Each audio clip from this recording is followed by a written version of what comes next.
otra historia. En este caso es una historia, y en los casos bien entretenida. Si hay gente aquí que le gusta las novelas, hoy día vamos a ver una novela bien buena. Así, venezolana, colombiana, de ese estilo. Vamos a empezar con una historia de la vida real. En Estados Unidos está el gran río Mississippi, no sé si lo conocen, es un río grande, es un río importante en Estados Unidos. Y a lo largo del río Mississippi hay puentes que lo cruzan y algunos de ellos son puentes elevadizos por el transporte marítimo. Entonces, los operadores de estos puentes son, es como un trabajo de alto rango en este lugar. Es un trabajo importante para la zona y para las rutas comerciales. Por lo tanto, operador de los puentes es algo importante.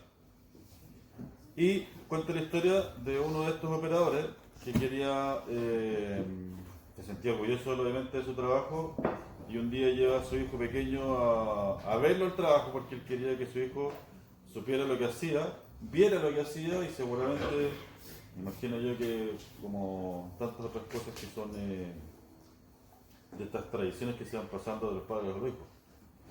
Entonces lleva a su hijo al trabajo y transcurre el día en donde lo que tiene que hacer: viene un barco, tiene que levantar el puente, pasa el barco, tiene que bajar el puente porque después viene el tren de pasajeros.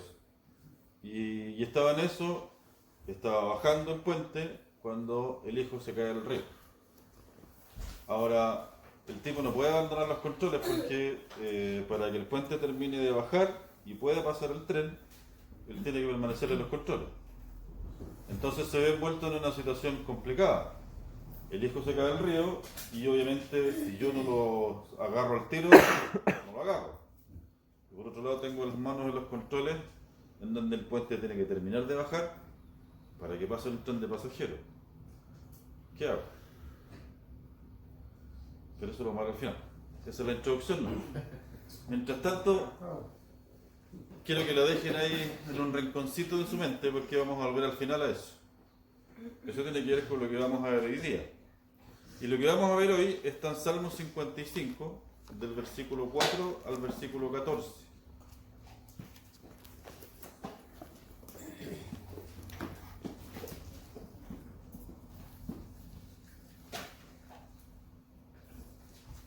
¿Quién lo tiene? ¿Si lo puede leer? Ahí está, por si acaso.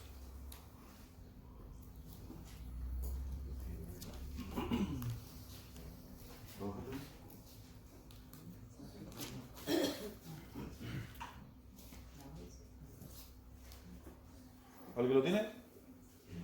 Mi corazón está dolorido dentro de mí, y terrores de muerte sobre mí han caído. Temor y temblor vinieron sobre mí, y terror me ha cubierto. Y dije, ¿quién me diese alas como de paloma? Volaría yo y descansaría.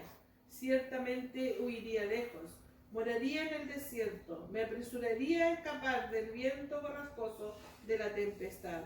Destrúyelos, oh Señor, confunde la lengua de ellos, porque he visto violencia y rencilla en la ciudad. Día y noche la rodean sobre sus muros, e iniquidad y trabajo hay en medio de ellas. Maldad hay en medio de ella, y el fraude y el engaño no se apartan de sus plazas.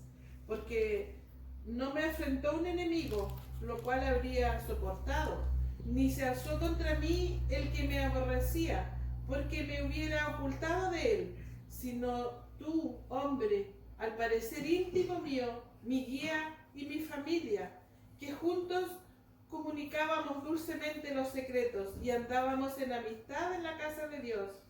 Que la muerte les sorprenda, desciendan vivos al Seol, porque hay maldades en sus moradas en medio de ellos. Ahí nomás, hasta el 14. ¿Quién está hablando aquí? David. ¿Se imaginan ustedes por qué está hablando así? Esto que acabamos de leer es una descripción bien poética de lo que él está sintiendo.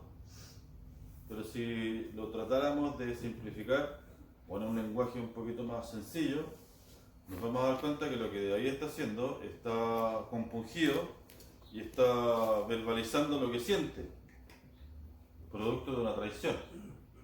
Y en el versículo 12 dice, esto no es por un enemigo, no es un enemigo el que dice así, es alguien cercano, es un familiar. Entonces se siente traicionado. En resumen es eso. Y lo que nosotros vamos a hablar hoy día tiene que ver con eso. Tiene que ver con cómo manejar las desilusiones. ¿Qué hacemos con las decepciones? ¿Por qué? Porque a través de la historia que nosotros vamos a revisar, vamos a ver que las desilusiones y las decepciones, si no tienen control, tienen consecuencias impensadas. Ahora, ustedes pensarán, bueno, ¿y qué tienen? Entonces, podemos empezar con una estadística. Que de los que están aquí, que levante la mano aquel que no ha tenido nunca una desilusión. Ahí está la importancia. No hay nadie, ni siquiera uno, que esté ajeno a la desilusión o a la decepción. Nadie. Ahora, si nosotros lo pensamos, es como vemos en la misma Biblia, es una tribulación que pasamos, es una prueba que pasamos, no necesariamente. Una desilusión es una desilusión nomás. No representa, en teoría, no representa un gran problema. Pero si lo miramos un poquito más con atención y volvemos a lo que acabo de decir, aquí no hay nadie que no haya vivido una decepción. Entonces, es como un problema disfrazado. Porque puede que no sea, pareciera que no es un problema. Pero yo me lo pregunto, si es algo que es masivo, entonces tampoco es tan ¿cómo es la palabra cuando pareciera ser inofensivo? Ya, síganme ahora a Segunda de Samuel. Vamos a empezar en el capítulo 13. Y aquí vamos a ver una historia de David, en una época en donde él estaba en medio de guerras. David ya había sido, ya es rey hace tiempo, y es una de las tantas historias de David. ¿Cuántos conocen la historia de David? Amén. Betsabé, Amén. Absalón, Amnón, Tamar, ¿no? Sí. Bueno, en Segunda de Samuel, capítulo 13, empieza a relatar esta etapa de la vida de David que les acabo de comentar, en donde ha pasado un tiempo ya desde que David le puso el ojo a Betsabé. ¿Conocen esa historia? Sí. ¿Conocen la historia? No. ¿David? ¿Sí? David había sido ascendido a rey. David es el mismo que había sido pastor de ovejas, el último de sus hermanos, el más chico, y Dios o Jehová en esa época, lo asciende, lo prepara primero, porque el primer enfrentamiento que tuvo fue con Goliat, David y Goliat. Todo esto viene de la mano de Dios. Y a partir de ahí es que David llega a ser rey. Primero rey de Judá y después rey de Israel. David es una figura tremendamente importante dentro de la historia de Israel y para nosotros, porque de David también desciende Jesús. Hay muchas historias que están en la vida de David que después vienen anticipando lo que va a pasar con Jesús más adelante. Es una figura súper importante dentro de nosotros los cristianos. También nosotros sabemos que Dios ha dicho varias veces que David es conforme al corazón de Dios. Ahora, yo siempre me he preguntado, ¿por qué para Dios David es como el ejemplo de hijo? Porque la Biblia especifica que David es conforme al corazón de Dios. cuando también vemos que David está en Condoriento. Y aquí lo vamos a ver. Pero también vamos a ver por qué es que Dios dice eso, a pesar de que David está en Condoriento. Entonces, está David ya siendo rey, y desde su palacio, así como que mira por la ventana, y llega por allí una mujer muy hermosa que se estaba bañando y le gustó. Le puso el ojo, Betsabé. Entonces se las arregla la manda a llamar. ¿Sabes qué? Betsabé, ven para acá, yo soy el rey. Y ella era casada con Urías el Hitita. Urías el Hitita, a su vez, era parte de su ejército. Y era un soldado. Me parece que tenía rango Urías, ¿no? Sí, general. No era un soldado raso. No, era un general. Sí. Ya. Pero más que eso, el tipo era ultra, mega, super fiel. Él, con su rey, no había nada más importante que su rey. Y Betsabé era su mujer. David, siendo conforme al corazón de Dios, le puso el ojo a Betsabé y se la trajo para él, sin importarle nada. Después que se acostó con ella, de vuelta Betsabé va a su casa. De la Biblia habla que Betsabé se limpió de su inmundicia, parece que dice, y la devolvió para su casa. Y después David, tratando de ordenar un poquito su error, porque si está haciendo algo para tratar de limpiarlo, es porque el tipo sabe que hizo mal. Entonces, después de eso, manda a llamar a Urías y le da así como una especie. Acuérdense que les acabo de decir de que era un tiempo en donde Israel estaba en guerra, en constante guerra. Y en ese momento ellos estaban en guerra. Entonces, David hace traer a Urías y le da una especie de recreo para que él se fuera a la casa con su mujer, porque a todo esto Betsabé le había dicho que estaba embarazada. Ya le había avisado a David. Y ahí es cuando él hace venir a Urías y así como que lo manda para la casa para que en una de esas, si él está con su esposa, hacemos que esto pase piola, la guagua pasa a ser de Urías y aquí sale todo limpiecito. Les dije que era una telenovela esta cuestión. Eso es lo que está ocurriendo. ¿Qué pasa con Urías? No. Vino, pero es tan fiel el tipo que no se va para la casa. Se queda en el palacio y se queda ahí como, no, pues tiene que defender, estamos en guerra, hay que estar alerta. No le resultó el plan a Dios. ¿Qué es lo que hace él? Bueno, si no resultó eso, manda a llamar a sus comandantes. Ya sabes qué, a Urías, mándamelo al frente, y cuando esté en el frente, ponen en el lugar más peligroso, y cuando esté en el lugar más peligroso, déjalo solo. Porque yo quiero que se muera. Y está escrito en la Biblia que eso era lo que quería David. La intención específica era mandarlo al frente para que el tipo muera. Y de esa forma corregir su error. Y eso fue lo que hizo, y eso fue lo que pasó. Con lo que no contaba David, yo les estoy contando la historia súper resumida. Les recomiendo que lo lean desde 2 Samuel 13 hasta como el 25. Súper interesante. Es que Betsabé, obviamente que tenía familia, y aparece un personaje llamado Aitofel, me dice en una Biblia, en la otra me dice Agitofel. Y este personaje es el abuelo de Betsabé. De alguna manera, el abuelo de Betsabé llega a ser parte del círculo cercano del rey. Tan cercano que en lo que acabamos de leer en Salmo 55, él se refiere a Aitofel. Aitofel era este guía, Aitofel era su consejero, y con él, a él se refiere de cuando compartían los dos de la palabra de Dios. Eso es lo que está diciendo David en el Salmo 55. La decepción que acaba de vivir es producto de Aitofel, quién es el abuelo de Besai.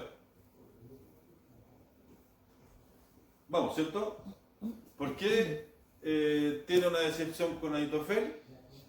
Porque Ahitofel se ha rebelado contra él. ¿Por qué se ha rebelado contra él? Porque por el otro lado están los hijos de David, que uno es Absalón, Amnón y Tamar. ¿Ya? Amnón, dice la Biblia, que le gustaba mucho Tamar, que Tamar era su hermana. Dice la Biblia que Tamar era hermosa y él estaba tan obsesionado con ella al punto de que se enfermaba. Entonces se urdió un plan para poder acercarse a ella.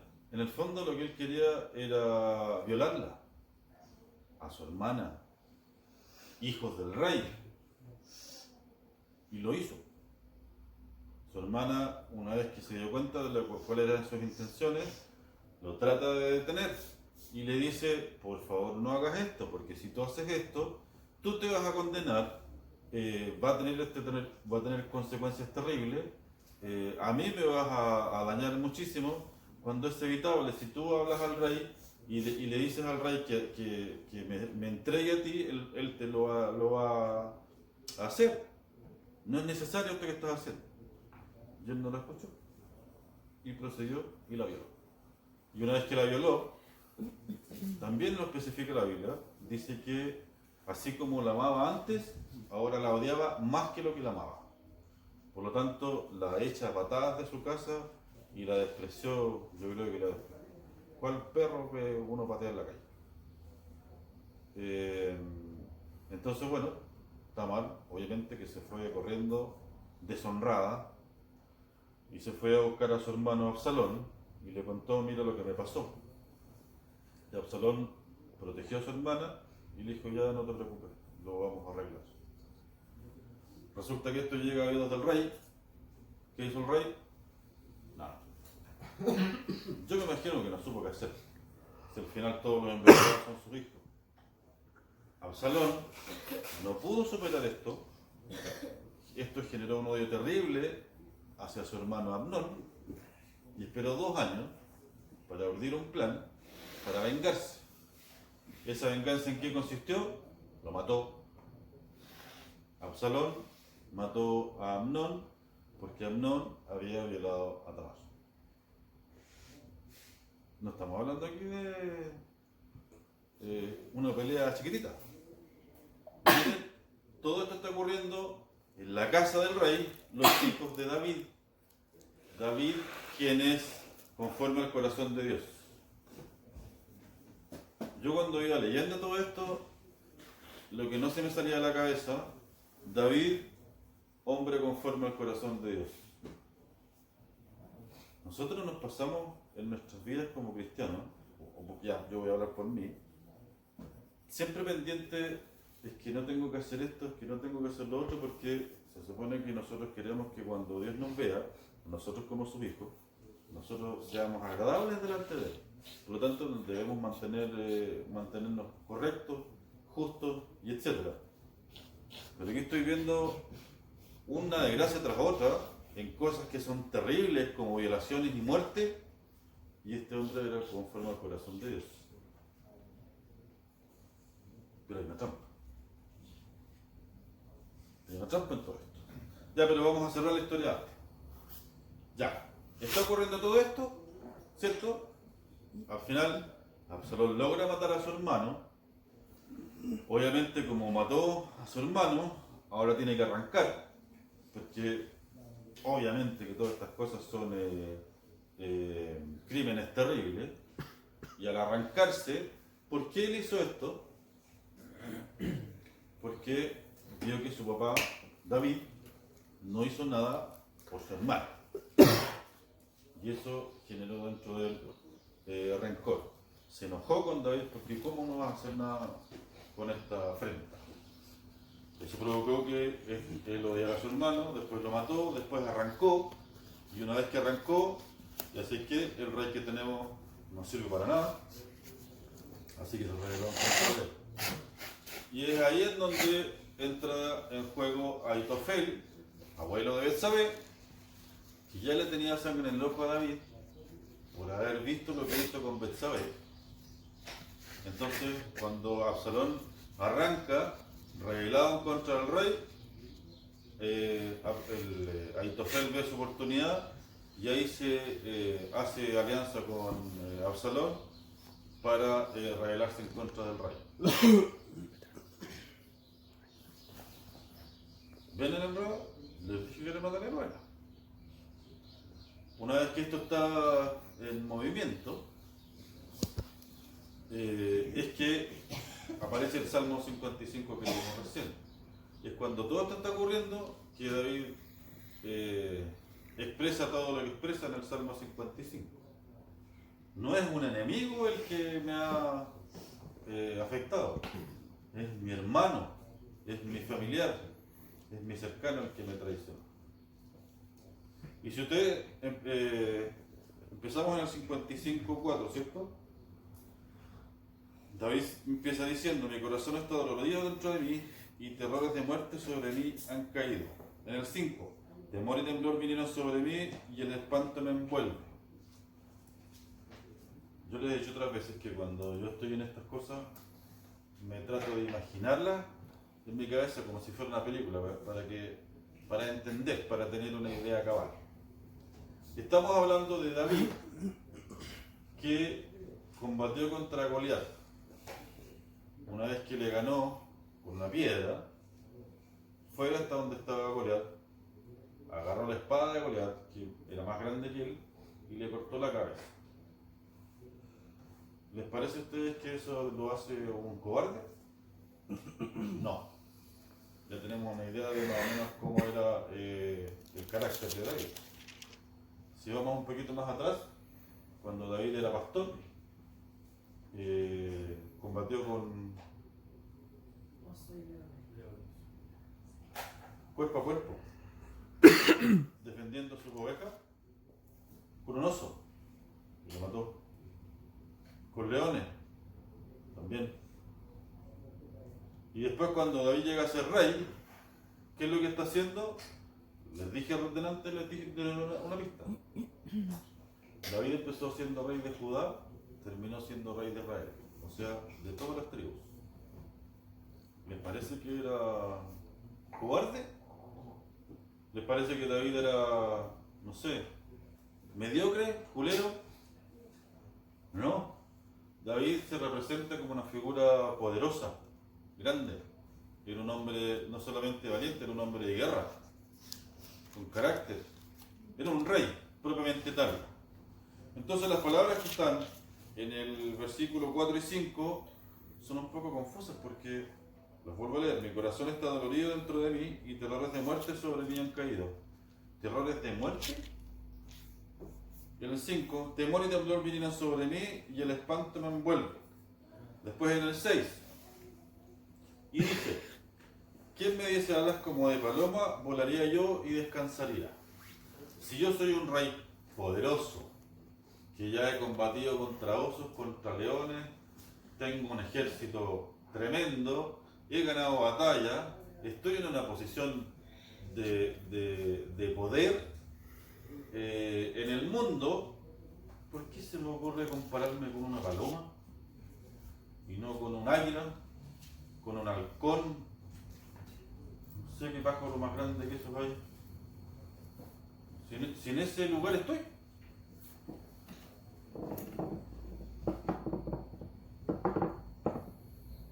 Si alguno de ustedes se quiere representar a sí mismo,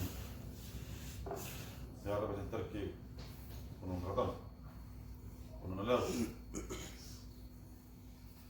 yo te pregunto a ti, Darío, ¿qué animal te representa?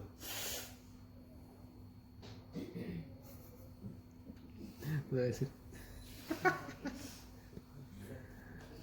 ¿Cuál sería?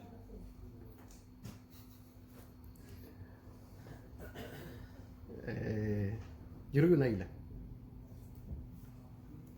¿Cuestón chico? ¿Cuál sería?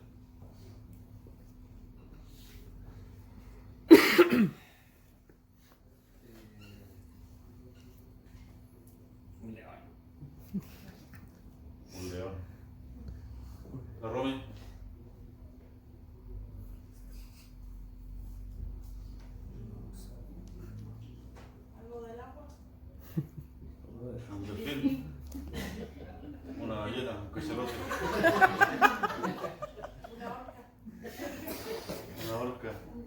Nadie me dijo una mosca, un matapiojo. Esa es la percepción que uno tiene de uno mismo. Y no somos reyes, ni tenemos la posesión de David. Entonces, ¿por qué él se compara con una paloma? Porque era el símbolo de Jesús. Ana como que necesitaba paz. Lo dice en el versículo 4. Mi corazón está dolorido dentro de mí. Y eso es lo que cambia la percepción. Muy rayo todo lo que tú quieras. Pero cuando mi corazón está roto, yo estoy roto. Ahí estaba la clave. Si volvemos a la telenovela, está ocurriendo que Absalón ya ha arrancado, se ha rebelado en contra de David.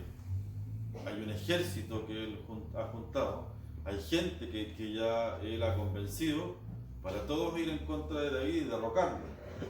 Estamos hablando de su hijo. Es su hijo el que está haciendo esto.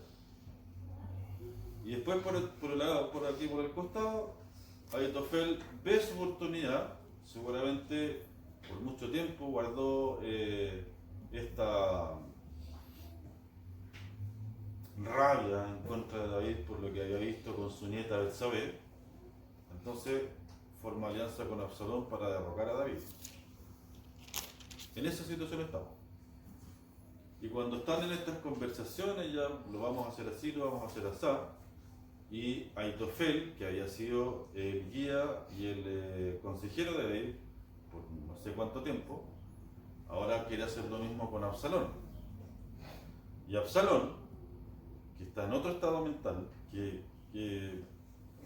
lo mismo que pasa con David, que tiene su corazón roto y eso hace cambiar la percepción, aquí está pasando lo mismo pero de otra forma. Está en un estado mental, yo creo que descontrolado total. Por lo tanto, lo que ocurre es que Absalón no escucha el consejo de Ahitofel, escucha el de... se me olvidó el nombre. Usai, que era una especie de consejero también. Y es tan terrible lo que acaba de suceder para Ahitofel, que probablemente ha puesto todas sus esperanzas mal fundadas sobre esta rebelión de Absalón en contra de David y no lo puede soportar. Y Ahitofel termina ahorcándose. Si hacemos un resumen de toda la historia que les acabo de escribir, bien sintetizada, Ahitofel se desilusiona de David. ¿Cierto? ¿Por qué? Porque David en un principio había cometido adulterio con Betsabé y a partir del adulterio con Betsabé eso termina en el asesinato de Urías elitita. Por otra parte, más adelante, porque después estamos hablando de los hijos de David, en donde Amnón viola a su hermana, Absalón asesina a su hermano. Después esto termina armándose en una rebelión en contra del rey, cuando Ahitofel, desilusionado de David, también se suma y termina ahorcándose. Si nosotros analizamos aquí, ¿qué es lo que ¿cuál es el factor común entre todo esto? La desilusión y la decepción, que es lo que está expresando David en el capítulo 55 de Salmos. Si seguimos leyendo, después en el 8, 9, 10 y 11, David está hablando de la ciudad, pero en el fondo David está hablando de lo mal que se siente la traición. Cuando uno se siente traicionado, está todo mal, todo es malo. El día se oscurece.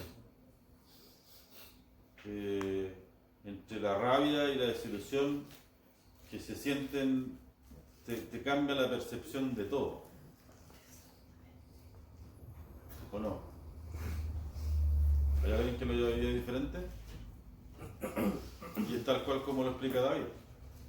Si esto fuera un enemigo, yo estoy preparado, yo lo puedo soportar. Que venga el enemigo y yo lo enfrente. Pero cuando viene de adentro, uno no está preparado. Y ahí es donde se complica. Es jodido. Es complejo. Yo llevo 9 meses ya lidiando con la traición de mi propio hijo. Y ayer lo comentábamos con los jóvenes, porque me hicieron una pregunta que en la superficie era sencilla y la respuesta para mí no era nada sencilla. ¿Y qué tiene que ver justamente con eso? ¿Cómo manejas la decepción? ¿Cómo manejas la desilusión? La verdad es que yo no soy como David, debo reconocerlo. Señor, me duele tanto mi corazón que por favor dame alas de paloma, yo descansaría. Señor, ¿qué Señor? Que manda tu ejército y manda fuego, que no quede nada, que no quede nadie. Es tanta la rabia que tengo, que me arde por dentro, que hasta yo creo que me consume por dentro. Por eso es que yo nunca tengo frío, porque todo el tiempo ando caliente. Y no lo estoy exagerando, así lo vivo. A mí el que me la hace me la paga. Y me la paga. No se la vaya a esperar. Y yo estoy seguro que aquí no hay ninguno que me conozca que tenga dudas de eso. Así es. Pero después me pongo a leer la Biblia.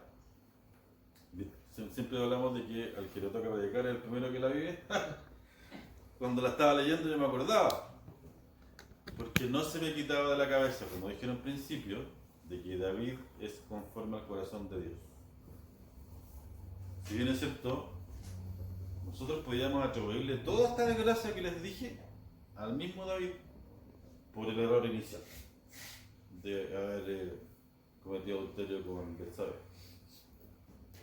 Pero hay una diferencia entre David y yo, o entre David y nosotros, que el corazón de David, así como es condoliente, como dije al principio, también es muy humilde. Si ustedes se fijan, lamentablemente son varios capítulos, no los podemos leer todos acá. Por eso les invito a leer la historia, porque les va a gustar. Pero en este relato se describe que por qué David no reaccionó en todo el drama con los hijos, porque le dolía. Ya, el uno violó a la hija, el otro mató al hermano, pero ¿cómo lo haces para castigarlo? Si son todos sus hijos. No es que él no le importara, eran sus hijos. Entonces ya, si uno violó a la hermana, pero ¿cómo lo castigo si es mi hijo? Después el otro mata al otro, lo mismo, pero ¿cómo lo castigo si es mi hijo? En vez de eso, ¿qué pasaba con David? Estaba sumido en un dolor interminable porque todo esto que estaba pasando. De todas estas conclusiones, probablemente, imagínense, durante todo el proceso de todas estas cosas que se van gestando, como se describe que Aitofel era su consejero, yo me imagino que David iba donde Aitofel y le conversaba. Hay un versículo que dice que ellos dos disfrutaban de la comunión y de la palabra de Dios. Entonces, para David era alguien íntimo, no solamente en cosas simples, sino también en lo más profundo. Y lo que describe en este capítulo, en el 55, tiene que ver con la conclusión de todas estas cosas. Después de todo lo que ha sufrido, él se vuelca donde su amigo y consejero para pedir ayuda y hasta él lo traicionó. No le queda nada. De ahí viene el dolor. De ahí es porque esto es tan profundo. Pero si nosotros contamos todo esto y le buscamos el factor común, vamos a encontrarnos que es la desilusión y la desilusión y la desilusión. Ese es lo que une todas estas cosas.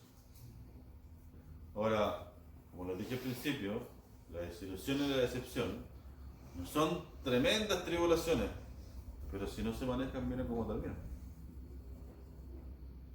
que como ya establecimos acá, no hay nadie que esté fuera de la desilusión y la decepción.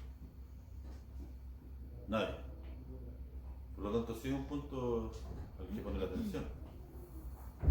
Ahora, tal cual como dice en el versículo 4 del 55, David dice una palabra clave: mi corazón. Que ahí es donde recibe, donde estamos nosotros. Mi corazón. ¿Cómo yo me salvo de todo esto? ¿Qué es lo que me libra de la desilusión y de la decepción y de terminar como toda esta gente en puras desgracias? ¿Alguna idea? Mi corazón, que soy yo, ¿acaso no lo es nosotros los cristianos que hicimos con el corazón? ¿Se lo entregamos al Señor?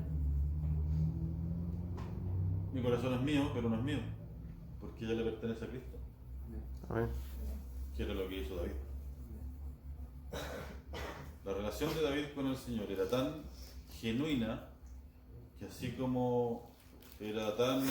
yo me imagino que era impulsivo y por eso que los errores que cometía, como lo que pasó con Betsabé, pero así como era impulsivo para equivocarse, era igual de impetuoso para arrepentirse y pedir perdón. Y un corazón así, yo no lo tengo para empezar. Mi corazón no es así. Me está mostrando la pauta. Tengo que llegar a eso. Pero no soy así. Yo le dije a mí que me la hace, me la paga. ¿Qué necesito yo para llegar a eso? Probablemente lo mismo que acá aquí está diciendo David. Mi corazón está partido en dos. Y si no entiendo en esta, el Señor va a permitir otra vez que se vuelva a partir y lo va a partir las veces que sea necesario hasta que se convierta en un corazón como el de David, Amén. un corazón blando. Si no me creen, yo se los puedo comprobar. Tenía los textos aquí, 2 Samuel 13:32, Absalón mata a Amnón por violar a Tamar. En 2 Samuel 16, del 15, 17 y 23, Absalón se revela y Ahitofel lo apoya.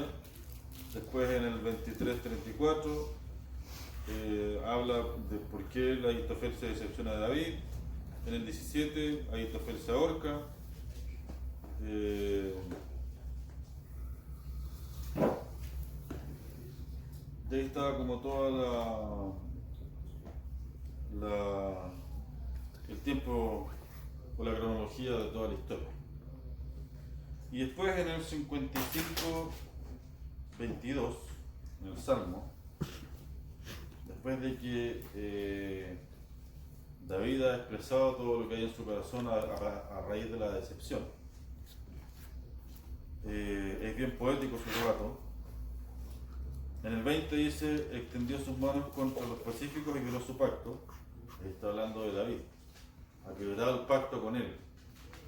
Y eso yo lo entiendo.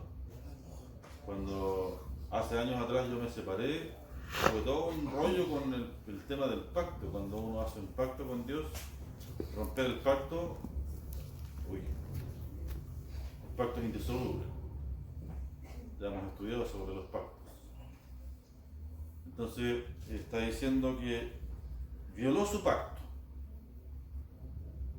Eso representa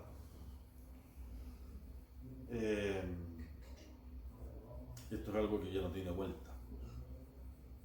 Es así de profundo, de fuerte. Está reconociendo de que esto no tiene regla. Después en el 21 dice: las palabras de su boca son más blandas que manteca, pero guerra hay en su corazón. Suavizan sus palabras más que el aceite, mas ellas son espadas afiladas. Sigue hablando sobre Ahitofel, de que cuántos años estuvo con él dándole consejo, cuando en realidad en su corazón él tenía algo en contra suya. Estaba decepcionado por lo que había pasado con Betsabé. Y nunca lo dijo. Nunca confrontó a David por eso. En su defecto, guardó toda esta desilusión en su corazón y miren en lo que terminó. Bueno, terminó en su propia muerte porque él terminó abarcándose. Pero en el intertanto, todas las cosas que pasaron. Y si bien es cierto, nosotros estamos leyendo en un libro que pasó hace más de 2000 años atrás, pero estamos hablando de muerte, de homicidio, violación. No estamos hablando de nada suave. Y todas estas cosas se albergaron en el corazón de Ahitofel. ¿Por qué? Partió en una decepción. Partió en una desilusión. Si nosotros, ¿dónde ocurren estas desilusiones? ¿Dónde están? ¿Lo han pensado? ¿De dónde salen? Del pecado. Sí. Pero yo me refiero en dónde habitan, dónde las encontramos. De lo más cercano. En las relaciones humanas. Y todos las tenemos. Todos los días. Con todo el mundo. Puede ser con gente cercana como puede ser con gente que uno no conoce. Cuando yo voy, aquí me toca ir harto para Temuco y otros lugares, cuando voy manejando, no sé, voy en la carretera, algo que siempre me quejo. Voy en la carretera a 100 kilómetros por hora y adelante hay un auto que sale o que se cruza o que sale para seguir a 20 kilómetros por hora. Si yo no me paro arriba del freno, lo paso por encima. Bueno, y este desgraciado, ¿no? ¿Acaso no te das cuenta que te querís morir? Yo voy alegando en flauta. Pero yo lo verbalizo, no me lo dejo a él. Aunque voy solo al otro lado, pero no importa, lo estoy diciendo, el otro tampoco escucha. Pero lo estoy diciendo. Eso es una desilusión. ¿Cómo este desgraciado no sabe manejar? Y le estoy hablando ahí de una sencilla que no tiene ninguna importancia ni ninguna trascendencia. Pero de los padres con los hijos, de los hijos con los padres, de los hermanos de la iglesia. De la iglesia. ¿Cuánta gente se ha ido porque se desilusionó con la iglesia? Es que si aquí, que si oramos de parado, que si oramos de rodillas, que si cantamos himnos, que si cantamos muy fuerte, que si muy despacio, porque no se hace lo que a mí me gusta.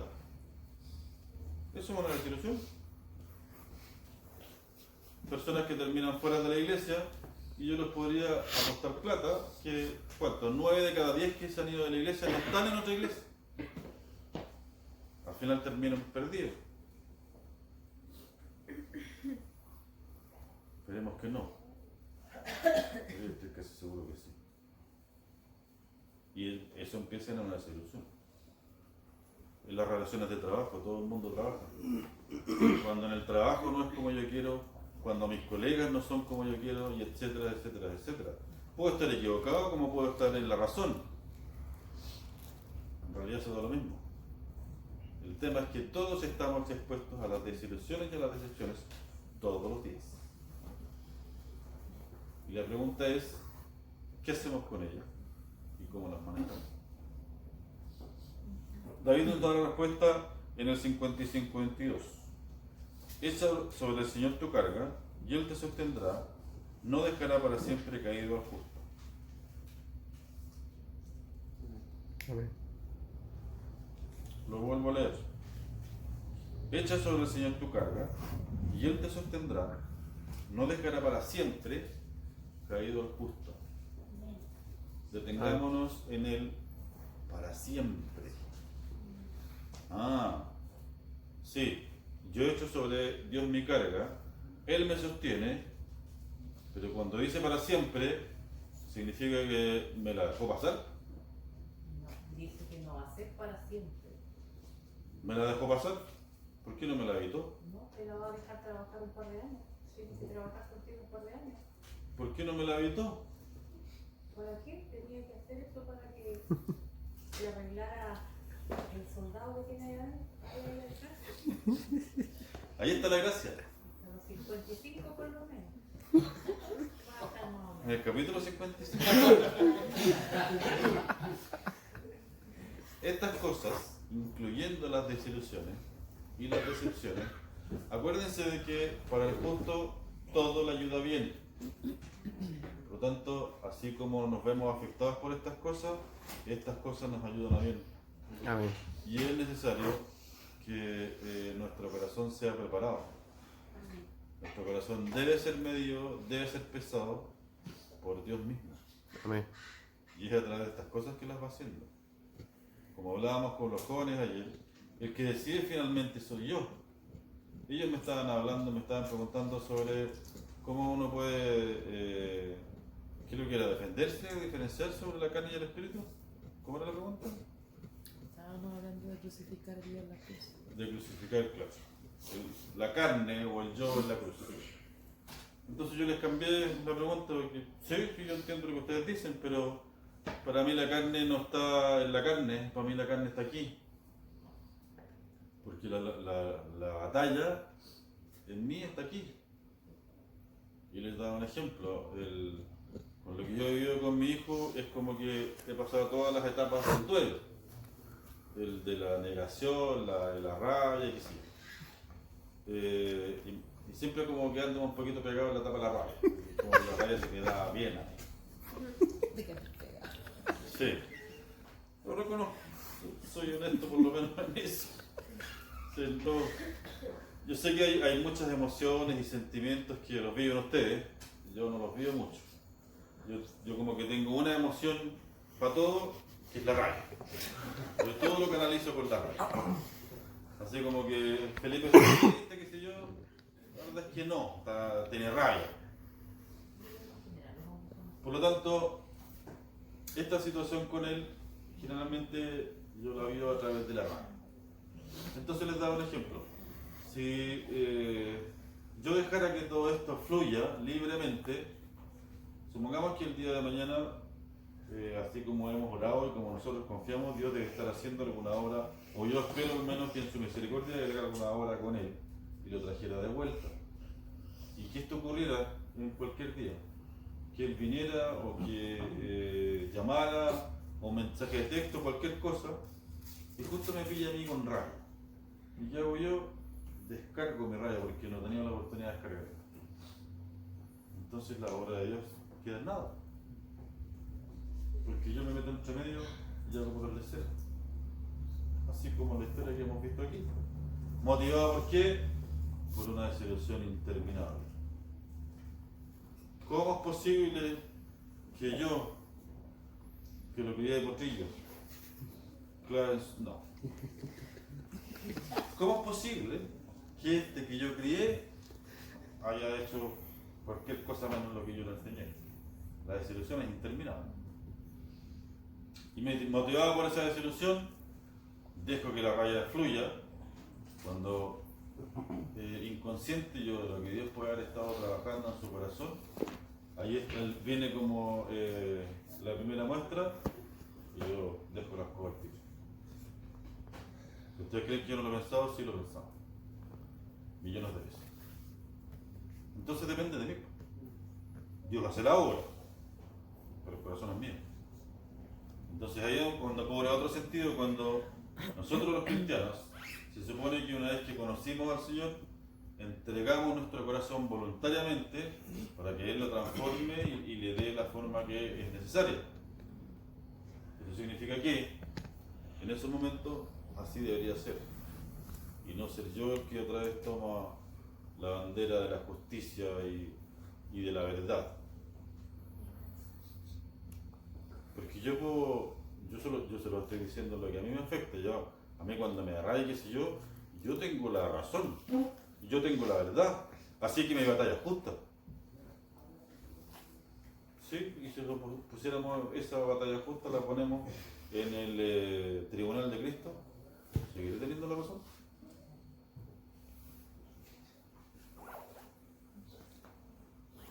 Ahí está la cosa. Si volvemos a 55:22, dice: echa sobre el Señor tu carga, Él te sostendrá, no dejará para siempre caído el justo. Ya entendimos de que si yo echo mis cargas sobre Él, Él no va a dejar caído a nadie. ¿Y por qué dice para siempre? Porque bueno, ya entendimos de que para los hijos de Dios todas las cosas ayudan a bien, Entonces a veces Él deja que estas cosas pasen y nos afecten porque necesita que yo sea purificado, santificado y alcance esta figura conforme a lo que Él necesita. ¿Cierto? Amén. Pero la confirmación de esto está en el Nuevo Testamento. En 2 de Timoteo, capítulo 1.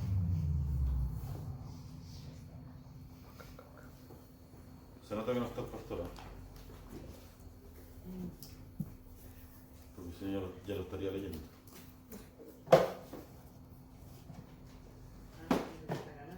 Sí.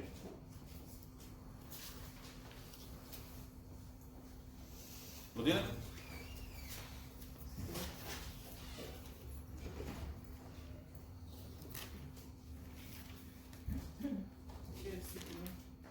El 1, capítulo 1 del 7 al 9.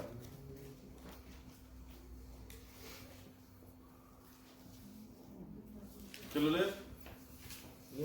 ¿Ya? Porque no nos ha dado Dios espíritu de cobardía, sino de poder, de amor y de dominio propio.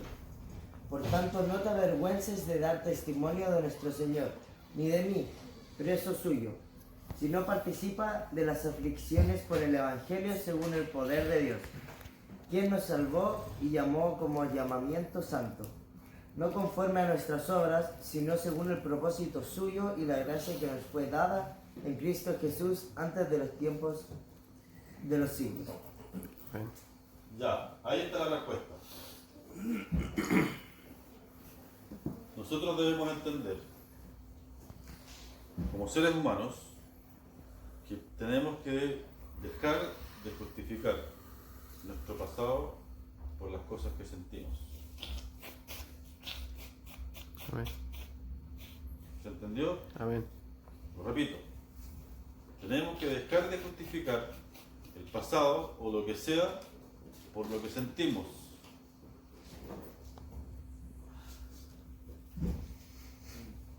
¿Lo entendieron? Amén.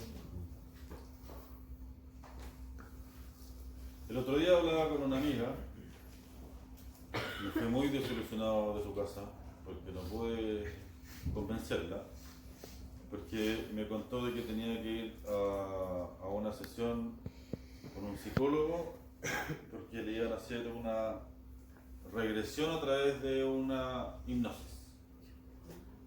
Yo le decía, pero ¿cómo le entregas tu mente a alguien? No, es que es necesario porque hay traumas que son tan grandes que necesito a través de eso profundizar, porque se supone que hay un trauma que ella sufrió pero no se acordaba, entonces mientras no se acordaba no iba a poder llegar a la razón, al fondo de esta cosa que la tenía como en una depresión un poco de la que no podía salir, más o menos. Traté de demostrarle de que la salida es Cristo y no un psicólogo. No hubo caso, no pude. Y ocupé toda mi herramienta. Y para esas cosas yo soy bueno. Tengo, no sé, artilugios y cosas. Y no pude convencerla. Yo les he contado otras veces. Una de las estrategias del diablo hoy en día es quitarle a la gente la capacidad de creer a través de una serie de cosas. ¿Por qué es más fácil para ella creer de que un psicólogo a través de una hipnosis hace una regresión y ahí está la solución? Y yo le decía, cuando tú tenías el auto malo, ella tiene un Subaru también. Entonces, ya, ¿quién es el capo con la Subaru? Felipe.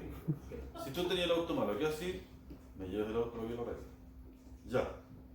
Si tú tenías algo malo, ¿por qué vayas al psicólogo? Pues si es como que, ya, yo tengo el auto malo y voy donde el tipo que arregla refrigeradores. Uno no hace eso. Tú vas donde el tipo, el especialista. Si tú tienes un problema, ve con tu creador.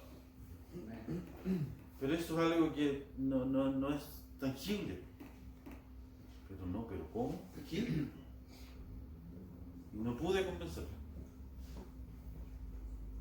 Y me fui totalmente desilusionado porque la verdad es que le iba a decir que es que me da pena. No, la verdad es que me da rabia que vaya para allá. Me da raya que vaya donde este gallo que haga esta cuestión, porque quizás qué iba a pasar. Y yo le decía, mira, ¿por qué yo no creo en la psicología? Independiente de lo que vayan a hacer, uno solamente tiene ideas de lo que pueda pasar. Puede ser de que incluso tengan resultados ese tipo de cosas. Pero ¿por qué yo no creo en la psicología? Es una opinión personal. Porque tenemos a un tipo o a una tipa que por mucho que haya estudiado y que tenga una licencia o qué sé yo, que tengas los conocimientos para hacer eso, tú te vas a meter en la mente de alguien y las mentes de las personas son todos mundos aparte. Por eso es que nosotros ninguno es igual a otro, somos todos diferentes. Entonces yo quiero entrar en la mente de alguien para tratar de solucionar algo. Para hacer eso, yo no lo puedo hacer por la superficie porque estamos hablando de la mente. Eso es algo profundo. Y cuando uno se mete en esas profundidades, es imposible no dejar huella.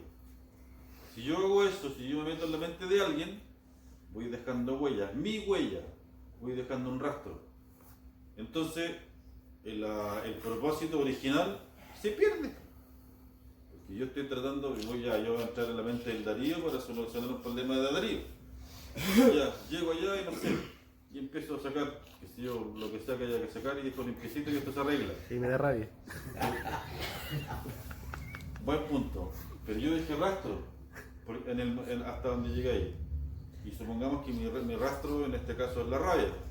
Eso queda plantado en él. Entonces ya arreglas una cosa pero se echa a perder otra. No tiene sentido la psicología. En ese caso es mejor volver al creador. El creador es el que hizo mi mente, mi corazón, hizo todo. Y él sabe cómo resolverlo sin dejar ningún rastro. Porque él lo creó. Esa es la lógica que yo tengo. Por eso me da rabia. Pero nosotros debemos repetirnos a la palabra. Y así como está este Dios amoroso y pendiente de nosotros, en donde yo puedo echarle mi carga, y Él se va a llevar mi carga y se hace cargo de mí, también me dice, porque Dios no nos ha dado espíritu de cobardía, sino de poder, de amor y de dominio propio. Amén. ¿De poder sobre qué? Sobre el enemigo. ¿Y el enemigo representa qué? El pecado. ¿De amor? ¿Para qué?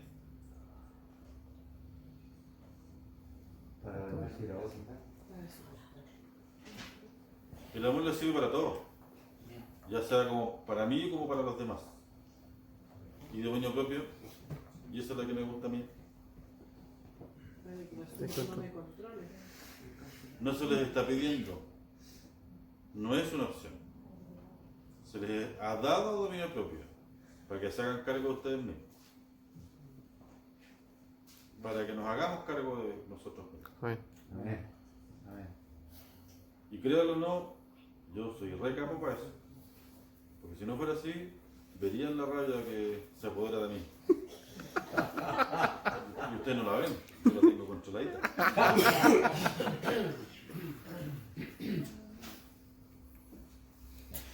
De hecho, con Javier me pasaba, en el taller es diferente de acá. En el taller es mi mundo, es mi terreno, yo mando. Gracias a Dios, y lo vamos a hacer así porque no creo de que de otra forma resultaría. Yo en el taller me puedo dar el lujo de decidir a quién atiendo y a quién no. Yo decido quién está y quién no está. Ese poder tengo en mi taller. Entonces en el taller es otra historia, es otro mundo. Como yo decido, yo soy el cabrón ahí. Por lo tanto, mis clientes me conocen, ese Felipe. Entonces ahora que mi cliente y amigo Javier está aquí sentado, le habré mostrado yo lo que tenía. Se supone que nosotros somos la luz del mundo y tenemos que mostrar a los demás el amor de Dios en nosotros para que ellos se contagien y después compartan y estén aquí sentados. Yo cuando Javier vino ese día, yo había hablado hace mucho tiempo. Y después de, no sé, de un año parece. Felipe, voy a ir contigo a tu iglesia. Ay, qué lindo.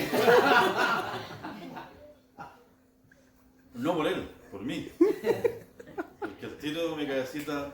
Chuta. Uy, la habré mostrado. No tengo tanta rabia. Es lo que yo creo. Somos probados todos los días, todo el tiempo. Y el dominio propio no es menor que ni el amor ni que nada. Está a la par. Es nuestra responsabilidad. No se nos solicita, se nos ordena. En todo orden de cosas. Porque ya así como vimos en la historia, que les vuelvo a decir, léanla por favor, porque ahí van a ver con mucho más detalle de qué es lo que, cómo se gesta todo esto, que es una telenovela de principio a fin. Y es que todo parte en una desilusión. Está bien, David se equivocó, cometió un error imperdonable, pero eso es un problema entre Dios y él. Y otra persona que vio todo este asunto se desilusionó. Amén. Y a partir de una desilusión, miren en dónde terminó. Si nosotros llevamos eso a nuestras vidas, pasa lo mismo. Se enredan nuestras relaciones en general. Y como les dije, las relaciones personales, las relaciones interpersonales, es en donde todo esto vive. Lo que acabo de decir, en la iglesia somos los peores para estas cosas.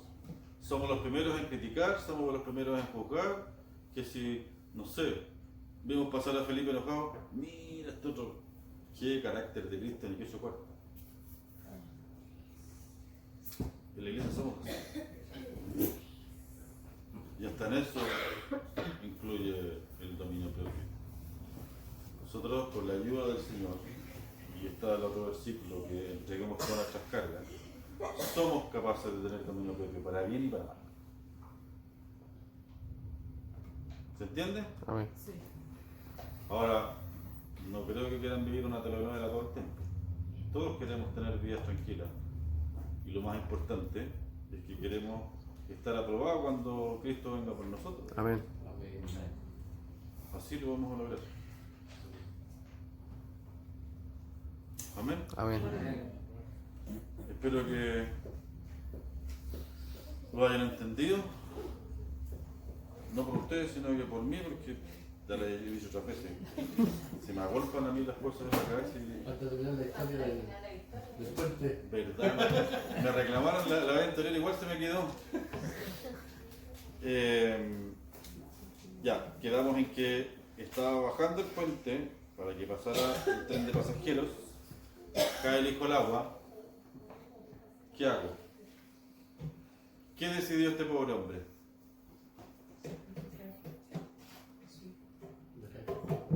Sacrificó a su hijo. Sacrificó a su hijo.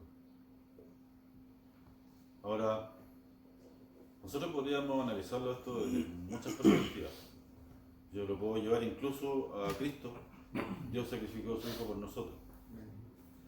Pero no quiero ser tan sublime ni nada, porque nosotros los seres humanos no somos así. Somos seres humanos.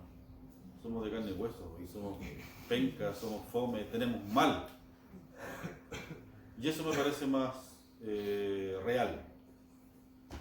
Entonces yo me imagino que este hombre debe haber pensado, si salvo a mi hijo, quizás cuánta gente muere porque va a caer el tren al agua.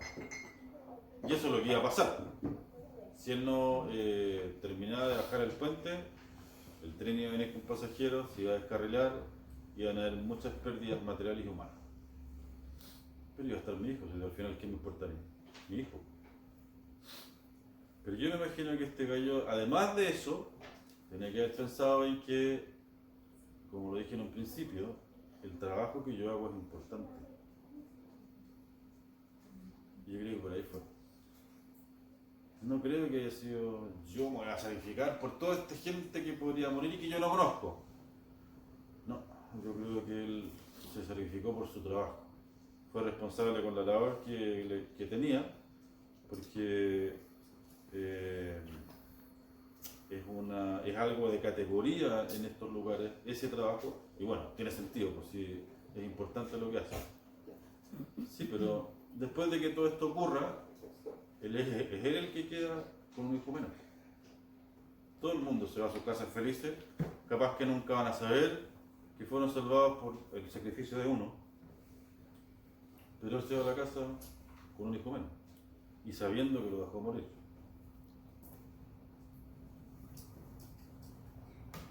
¿Qué haces con eso?